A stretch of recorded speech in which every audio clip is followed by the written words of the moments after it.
ना इस बयानिए के पीछे नंबर्स हैं, ना इस बयानिए के पीछे सोच है। अगर आप देखें कि जिसने उधर वोट डाला उस कैंडिडेट को, उसके कैंडिडेट को, उस पार्टी के, क्या वो वोट फौज के खिलाफ और शहीदों के खिलाफ और इस मुल्क के दिफा करने वाले इदारों के खिलाफ था? क्या वह वोट 9 मई के जलाओ घेराव के हक में था? Absolutely not. तर्जुमान पाक फौज ने कहा कि इलेक्शन में फौज की मुदाखलत का कोई सबूत है तो आईनी फॉरम्स पर रखें। कोई सियासी लीडर या टोला अपनी फौज पर हमला करे, धमकियां दे, प्रोपेगेंडा करे, उससे बात नहीं होगी। बातचीत सियासी जमातों को जेब देती है, इदारों को नहीं। पाकिस्तान में जमहूरियत को कोई खतरा नहीं। जमहूरियत को कोई खतरा है तो वो गैर जमहूरी रवैयों से है। नफरत की सियासत छोड़कर तामीरी सियासत करें।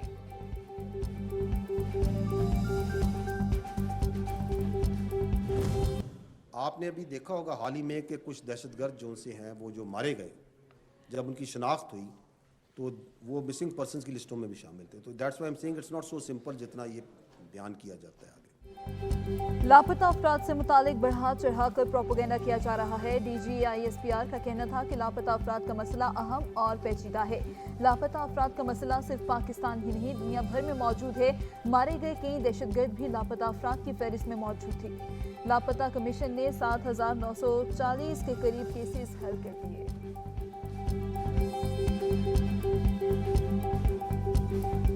हमें मशरकी सरहद पर लगातार खतरात हैं। भारत हमेशा की तरह अपने अंदरूनी इंतशार से तवज्जो हटाने के लिए जो मनसूबाबंदी कर रहा है, पाकिस्तान की आला सिविल और अस्करी क़यादत उससे बाखूबी आगाह है।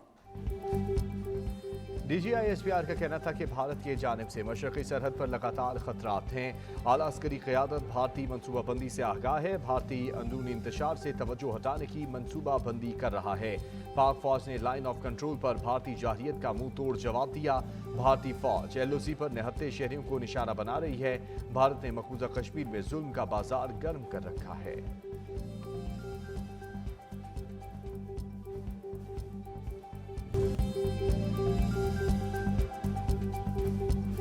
सुप्रीम कोर्ट में जजेस कत अज कुत नोटिस केस की समाअत। जस्टिस सतरमल्लाह ने रिमार्क्स दिए, 76 साल से इस मुल्क में झूठ बोला जा रहा है। हम खौफजदा क्यों हैं? सच क्यों नहीं बोलते? हमें अदलिया में मुदाखलत को तस्लीम करना चाहिए। मुदाखलत तो हो रही है लेकिन हुकूमत कुछ नहीं कर रही। जस्टिस जमाल खान मंदोखेल के रिमार्क्स। चीफ जस्टिस ने कहा, जो जज मुदाखलत देखकर कुछ नहीं कर सकता वो घर बैठ जाए।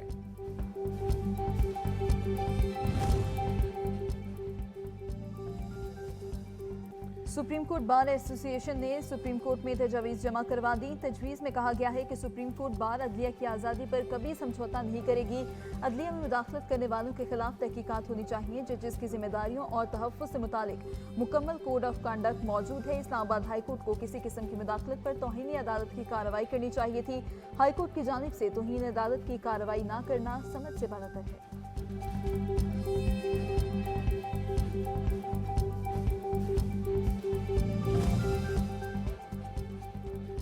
अदलिया में मुदाखलत का केस। कराची बार ने तजावीज़ सुप्रीम कोर्ट में जमा करा दी। जजेस को पाबंद बनाया जाए कि मुदाखलत की होने वाली कोशिश से 7 दिन में मजाज अथॉरिटी को आगाह करें। रिपोर्ट करने से जजेस को मुकम्मल तहफ़्फ़ुज़ फराहम किया जाए। अदलिया और हुकूमत के दरमियान आग की दीवार हमेशा कायम रहनी चाहिए। हाई कोर्ट्स के चीफ जस्टिस साहिबान के जवाबदीदी इख्तियारात का भी जायजा लिया जाए।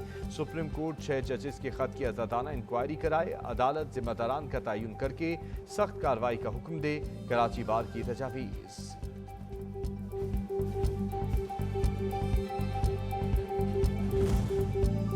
बदनीयती पर मबनी मुहिम पर तौहीन अदालत कार्रवाई के लिए एक और खत सामने आ गया। जस्टिस मोहसिन अख्तर कियानी ने भी chief justice Islamabad high court को तौहीन अदालत कार्रवाई का खत लिख दिया। बदनीयती पर मबनी मुहिम पर तौहीन अदालत की कार्रवाई शुरू की जाए।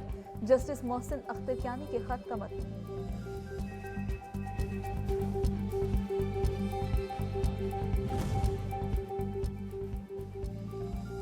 इस्लामाबाद हाई कोर्ट की जानिब से जस्टिस बाबर सत्तार के खिलाफ मुहिम पर तौहीन अदालत की कार्रवाई का फैसला। ज़राए के मुताबिक जस्टिस बाबर सत्तार की जानिब से इनके खिलाफ सोशल मीडिया पर चलने वाली मुहिम पर चीफ जस्टिस आमिर फारूक को खत लिखा गया, जिसे तौहीन अदालत केस में तब्दील करने का फैसला कर लिया गया। वजारत कानून ने जस्टिस शौकत सिद्दीकी बरतरफी का नोटिफिकेशन वापस ले लिया। वजारत कानून ने जस्टिस शौकत अजीज सिद्दीकी की रिटायरमेंट का नोटिफिकेशन भी जारी कर दिया। नोटिफिकेशन के मुताबिक जस्टिस शौकत अजीज सिद्दीकी की बरतरफी का नोटिफिकेशन मनसूख तस्वुर होगा।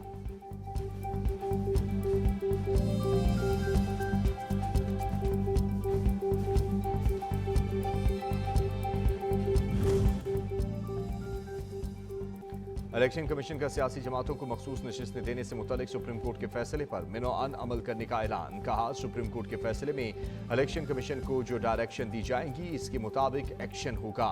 इजाफी नशिस्तों का मामला जेर इल्तवा है। खैबर पख्तूनख्वा में सेनेट इंतखाबात इजाफी नशिस्तों के केस के मंतकी अंजाम तक पहुंचने के बाद ही मुमकिन होंगे।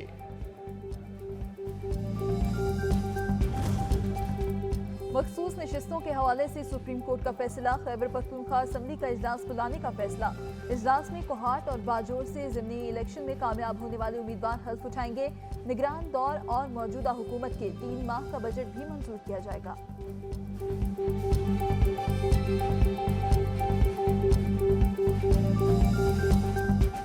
जो मेहमान खुसूसी थे, जो हेड थे डेलीगेशन के, खाने पे जितनी तारीफ उन्होंने आप लोगों की है, मेरा दिल खुशी से बाग बाग हो गया कि हम इंतहाई मुतमईन हैं, बहुत सेटिस्फाइड है और बड़ी खुशी के साथ हम वापस जा रहे हैं। सऊदी वफ्द ने पाकिस्तान की मेहमान नवाजी का खुले दिल से एतराफ़ किया। वफ्द के सरबराह ने जिस अंदाज में पाकिस्तानी हुकाम की तारीफ की उससे दिल बाग बाग हो गया। वज़ीर आज़म शहबाज शरीफ कहते हैं, वफ्द इंतहाई मुतमईन होकर गया। कहा, खुशी के साथ वापस जा रहे हैं। बताएंगे पाकिस्तान में एक नया दौर देखा है।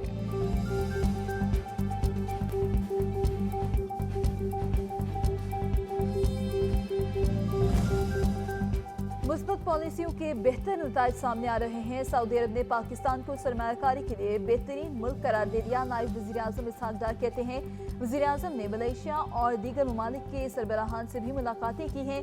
मौसमी तग़य्युर के असरात से दुनिया को आगाह किया है।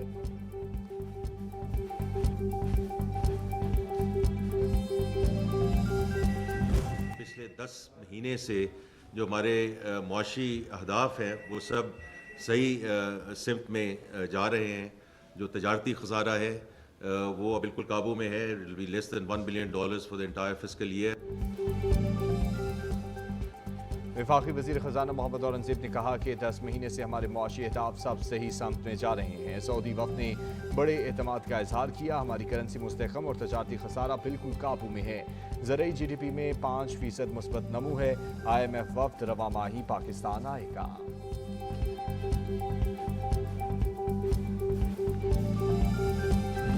मुल्क सरवाइव करता है वही आगे बढ़ेगा। और सरवाइव कहाँ पे करना है? मुआशी तौर पे। अगर हमारी मईशत ठीक है, हमारी इकॉनमी ठीक है, तो इंशाअल्लाह उल अज़ीज़ फिर हर चीज़ ठीक होगी।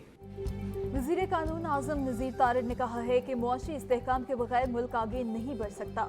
मुआशी इस्तेहकाम सियासी सूरत हाल के साथ जुड़ी हुई है। मईशत ठीक है तो हर चीज़ ठीक है। मुल्की मीशत का दारोमदार सियासी इस्तेहकाम से है। बुनियादी ढांचे में इस्लाहात हमारे एजेंडे का हिस्सा है। वज़ीर आज़म साहब ने जब चार्ज संभाला तो उन्होंने पहली बात ये की थी कि हम हुकूमती अखराजात कम करने जा रहे हैं। तो अखराजात में कमी में एक बहुत बड़ी हर्डल पेंशन्स की है और ये बहुत बड़ा एक बोझ है जो हुकूमत पाकिस्तान को उठाना पड़ता है।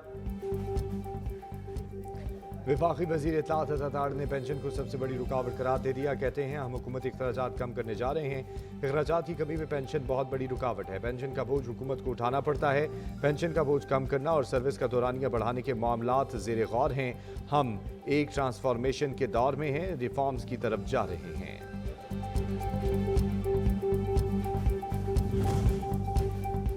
वफाकी वज़ीर सनत व पैदावार राना तनवीर हुसैन ने दरामद की जाने वाली गंदम में कीड़ों की निशानदही के लिए भी 3 रुकनी इंक्वायरी कमेटी तश्कील दे दी है। कमेटी की सरबराही फूड कमिश्नर सैयद वसीम उल हसन करेंगे। तहकीकाती कमेटी नाकिस और कीड़ों वाली गंदम के दरामद पर एक जामे रिपोर्ट पेश करेगी।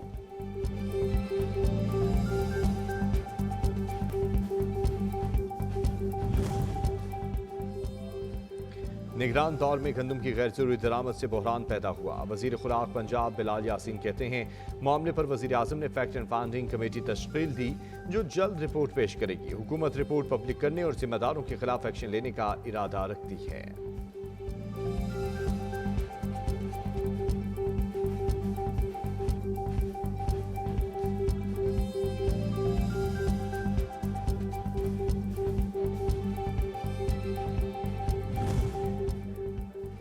अठारहवीं तरमीम के बाद गंदम की खरीदारी का डेटा सूबे इकट्ठा करते हैं। मामला कभी सूबों और किसी पर नहीं डाला। साबिक निगरान वज़ीर आज़म अब्दुल हक काकर कहते हैं गंदम बहरान से मुतालिक कोई सेहतमंद बहस नहीं, सिर्फ तनकीद हो रही है। खैबर पख्तूनख्वा में गंदम की खरीदारी का अमल शुरू। गंदम की खरीदारी के लिए पेशावर, सवात, दीर, चतराल समेत 22 अजला में मराकज़ कायम किए गए। गंदम की मॉनिटरिंग के लिए सूबाई हुकूमत की जानिब से ऐप भी मुतारिफ करा दी गई। गंदम मकामी काश्तकारों से 3900 रुपये फी 40 किलोग्राम के हिसाब से खरीदी जाएगी।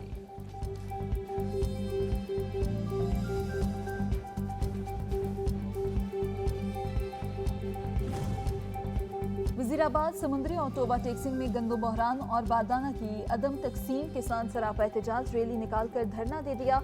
हुकूमत किसानों का इस्तेसाल बंद करे और बारदाना की दस्तियाबी समेत सरकारी नरखों पर गंदम की खरीदारी यकीनी बनाए, मुजाहिरीन का मुतालबा।